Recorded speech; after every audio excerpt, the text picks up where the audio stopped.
jueves 6 de febrero y titulamos la apertura de esta columna de hoy, día 427, como siempre, de Milei, Bullrich de Montonera a Bullrich.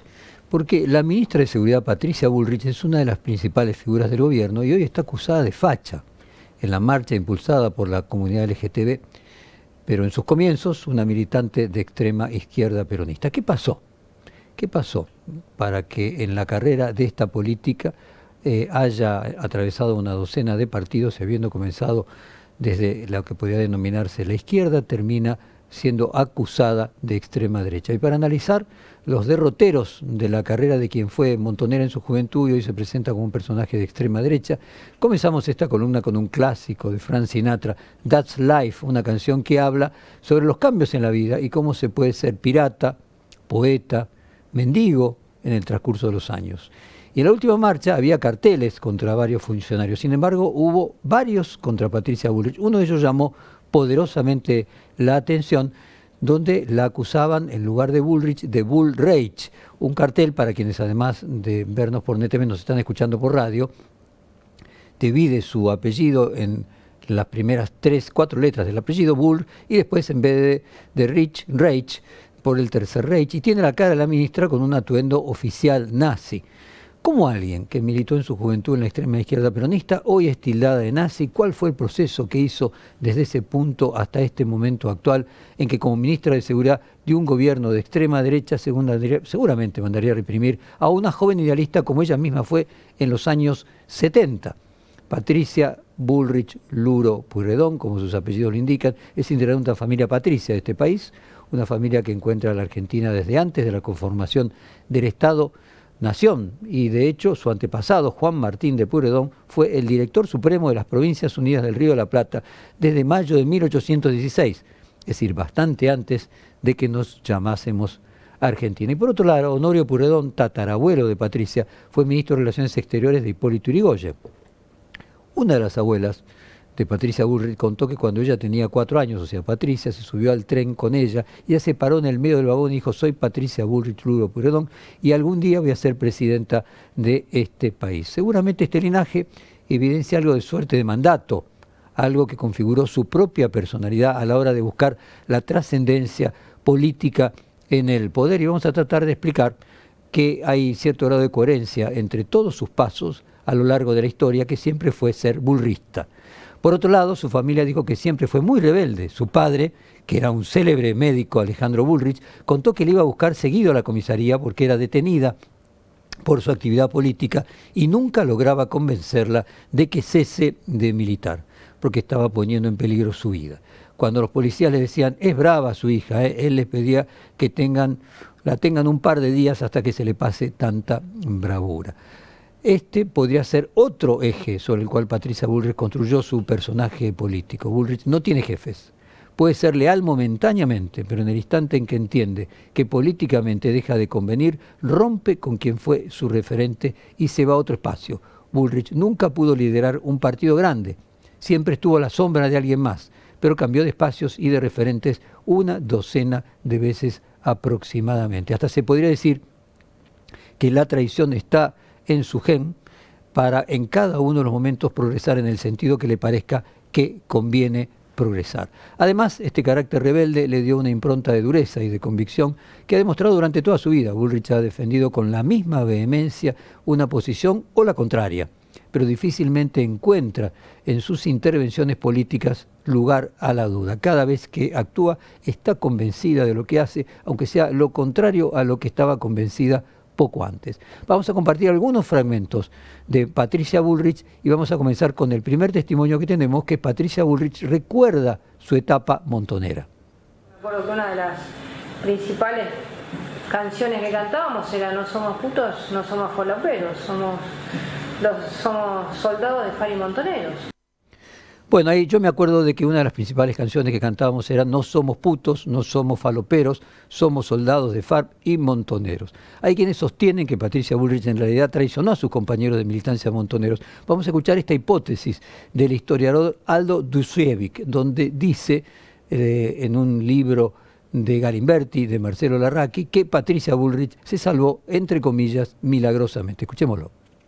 Hay un libro que creo que es el primero que habla de esto, que es del año 2000, que es el libro Galimberti, que escribe Larraqui Caballero, claro, donde está el testimonio de un tal Yuyo, y donde cuenta, digamos, que ella participó en un operativo donde iban a hacer un atentado contra un gerente de Sudantex, y mueren los 4 que iban con ella, y ella se salva, no se sabe bien, milagrosamente. Porque aparentemente ella también no va, ¿no? Porque aparentemente a ella a último momento alguien le avisa algo y no va, ¿no? No, según, a ver, el relato que está ahí, todos estos relatos hay que encomillarlo porque son hechos que saben, tuvieron, ¿no?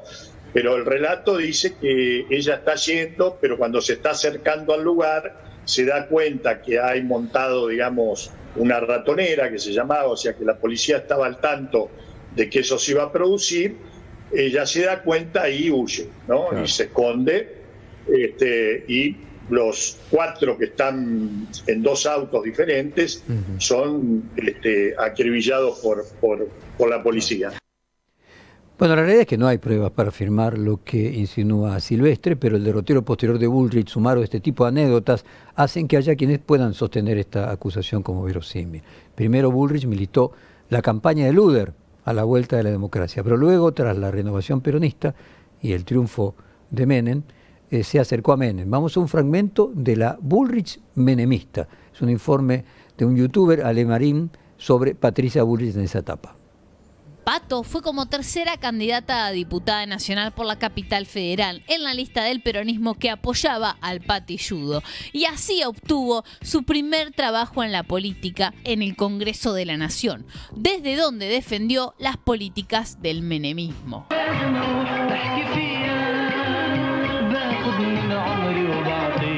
Esa banca la mantuvo durante 4 años. Pato y el patilludo.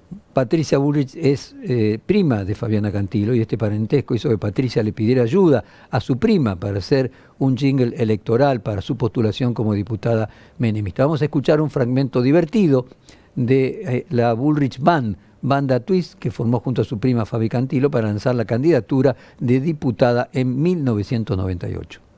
Patricia Bullrich, diputada nacional. Patricia Bullrich, para no codearnos con la impunidad. Patricia Bullrich, jueguese y ayúdela. Bueno, luego de su paso por el menemismo, al no encontrar un puesto de cargo considerado para ella apropiada, se fue al oponente, a la Alianza. Bullrich fue ministra de Trabajo y Seguridad Social del gobierno de Fernando de la Rúa. Ella llevó adelante el célebre recorte de 13% de los jubilados. Escuchemos el fragmento en el que ella defiende esa medida. Es Patricia Bullrich: el ajuste a los jubilados del 13% está bien. ¿Qué posibilidades tenemos? ¿Avanzar al abismo o decir la cortamos acá? Si la seguimos un día más, la situación de la Argentina puede ser realmente terrible. ¿Qué dijimos? Vamos a poner una regla fuerte, déficit cero. Vivimos con lo que recaudamos. Esta regla implica hoy un esfuerzo y un sacrificio al 30% de los jubilados. ¿Pero era necesario recortarle a los jubilados? Pues es una medida súper extrema. Terrible, pero sí, muy dura, pero un dirigente cuando está en el gobierno y tiene que tomar decisiones fuertes porque sabe las consecuencias que puede tener no tomarlas, las tiene que tomar, porque íbamos a terminar muy mal. Y en octubre de 2001, Bullrich debe renunciar al cargo por la indignación que generó esa medida. Esto fue una especie de derrota con suerte, porque 2 meses después fue el estallido social de diciembre de 2001, que terminó con el gobierno. Tal vez el destino para Patricia Bullrich hubiera sido otro si la sociedad, además de exigir que se vaya de la Rúa y Cavallo, pedía que se vaya ella también. Es decir, si él fuera Bullrich, se hubiera transformado en una consigna popular. Poniendo el caso de cuando se salva de aquel operativo policial y salva su vida milagrosamente, o salva milagrosamente su carrera política yéndose meses antes de que caiga el gobierno de la Rúa, confirma aquello de Maquiavelo de que el príncipe necesita fortuna y voluntad, pero sin fortuna, por más voluntad que haya, no hay príncipe. Y no cabe ninguna duda que Patricia Bullrich tiene esas 2 características que plantea Maquiavelo, que es fortuna y voluntad. En el año 2003 creó su propio partido, Unión por Todos, y compitió por la jefatura de gobierno de la ciudad de Buenos Aires. Y en ese momento Bullrich tenía una fuerte oposición a uno de los candidatos que había empezado a mostrarse, nada menos que a Mauricio Macri. Vamos a escuchar un fragmento del célebre debate en la candidatura para jefe de gobierno, en donde lo acusa directamente de corrupto. Escuchémoslo. Le voy a decir a Macri que mire acá.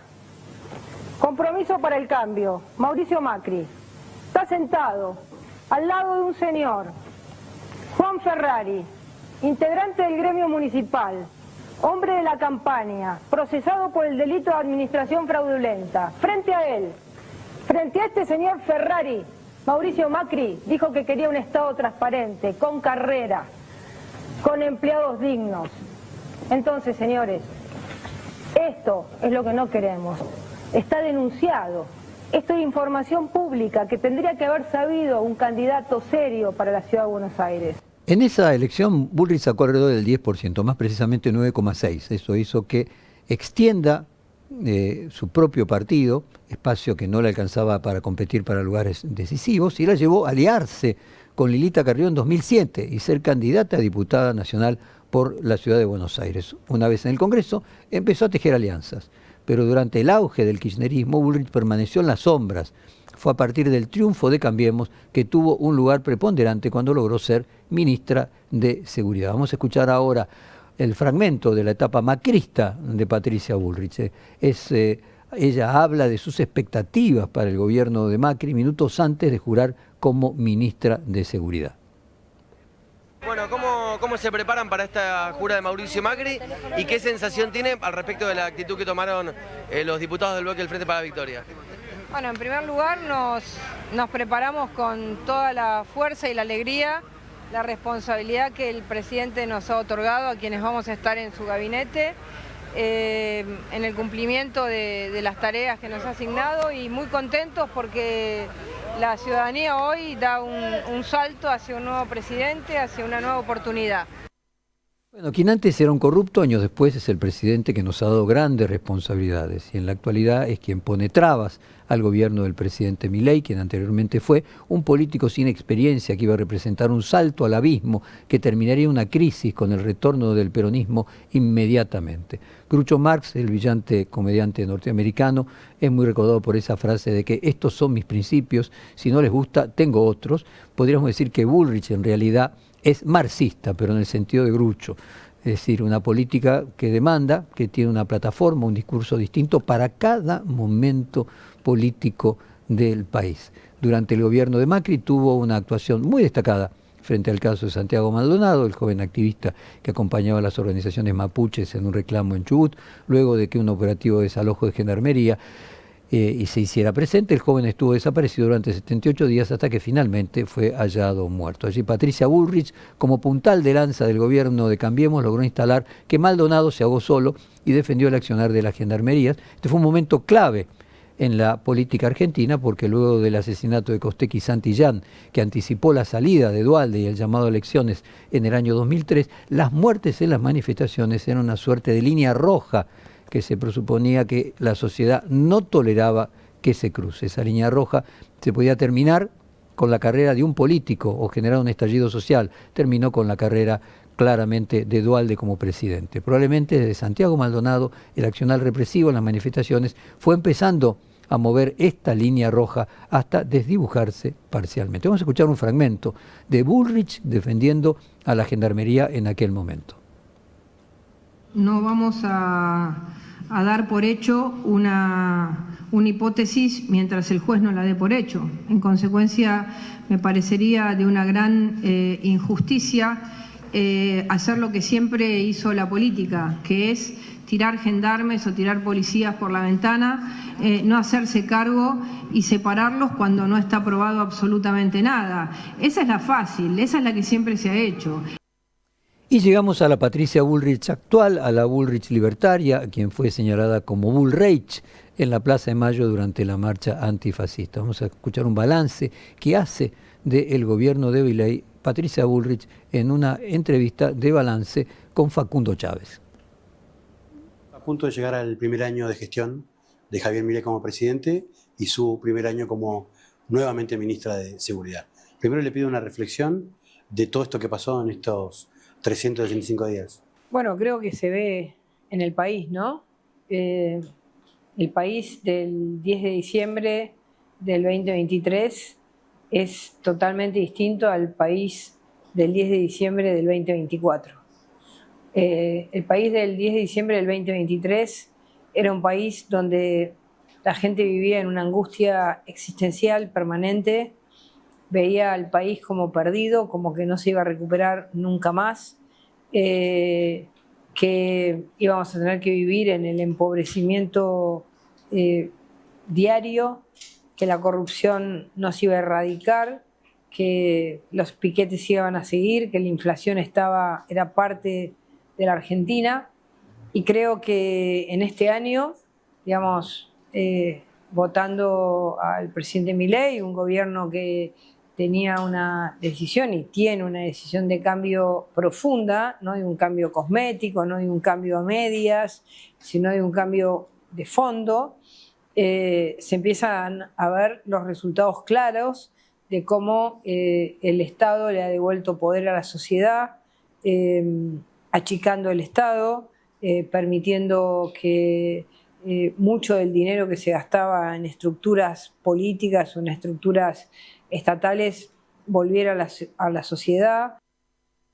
Patricia Bullrich es una mujer rebelde, dura, sin jefes, con una extraordinaria ansia de poder, toda una vida haciendo lo imposible por llegar al poder. Sin embargo, hasta ahora nunca llegó a ser presidente, que era lo que se proponía. Tal vez algo de todo este derrotero imparable de cambios de bando la pusieron en algún techo electoral por generar una imagen de política poco confiable. También estos cambios bruscos fueron buenas movidas tácticas, cada una de ellas, pero una mala estrategia a largo plazo. Por lo pronto, si tuviéramos que encontrar un vaso comunicante entre la Bullrich montonera y la Bullrich, que la acusan ahora actualmente en los carteles de la Plaza de Mayo, haya sido que siempre su protocolo fue la palabra violencia, ya sea con los montoneros, ya sea como ministra de Seguridad. Tal vez la palabra facho, algo que se desprende de fascista, pero que implica algo distinto a lo que es el fascista, sino fundamentalmente una categoría, podríamos decir, violenta y de derecha, de quien impone sus ideas por la fuerza y no puede lograrlo a través del convencimiento político, le pueda llegar a caber. Podría decir que fue tan facha cuando quería, según lo dice el libro de Galimberti, secuestrar a gerentes o poner bombas en los 70s, como ahora quien reprime a, como dijo el Papa, a quienes no tienen trabajo, reclaman trabajo y no tienen para comer, gastando gas pimienta. Por eso su carrera se desprende que no habría contradicciones en ella, sino consistencia, lo que sea para llegar al poder como nunca lo logró, a través del convencimiento político de cuáles son sus ideas las más adecuadas para este país en este momento. Lo hizo a través de traiciones, de mentiras y a fuerza de violencia. Por eso tenga merecido el cartel que sostenían en la marcha antifascista, y por eso, si bien no le pueden decir fascista, porque esto sería una vulgarización, sí pueden sostener de que Bullrich es medio facha. Otro punto que caracteriza a Bullrich en relación con todos los demás es que ella ha sido, podríamos decir, la sicaria de cada uno de sus jefes coyunturales. Esto valdría obviamente para De la Rúa, para Macri, para los montoneros. ¿Valdrá también para Milei? Quizás la ventaja que tiene Milei respecto de todos sus anteriores jefes circunstanciales de Patricia Bullrich es que generacionalmente debe tener alrededor de 15 años menos o 12 años menos, por lo tanto tiene la posibilidad de sobrevivirla hasta físicamente y cobrarse cualquier eventual traición. El otro punto que también vale la pena mencionar, que tenga en cuenta Milei, es que tanto Macri, el propio Horacio Rodríguez Larreta, cada uno, podríamos incluir hacia atrás, De la Rúa, Menem, y podemos seguir en la lista, cada uno la subestimó. Inclusive se decía que no podía ser ni administradora de un consorcio, porque cuando hablaba de economía se confundía. Es conocido de que Macri, Mauricio, le pide a Lacunza, cuando ella ya era la candidata oficial de Cambiemos o de Juntos por el Cambio para la presidencia, que por favor la ayude porque no entiende nada de economía, cuando confundía inflación, recesión y distintas palabras que compartían alguna similitud en la cantidad de sílabas. Probablemente ella no tenga unas ideas consistentes, pero sin ninguna duda tiene una voluntad consistente y, como dice Maquiavelo en El Príncipe, hasta ahora la fortuna siempre la ha acompañado. Cerramos esta columna de hoy con la misma Calzado, la vicegobernadora de la provincia de Mendoza.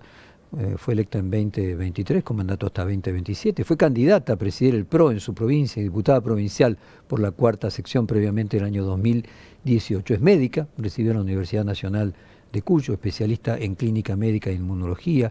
Eve Casado fue una de las dirigentes políticas que defendió la decisión del gobierno de salir de la Organización Mundial de la Salud. Así, con un poco de humor la vamos a recibir escuchando Me Voy de la Versuit. Aprovechemos que mañana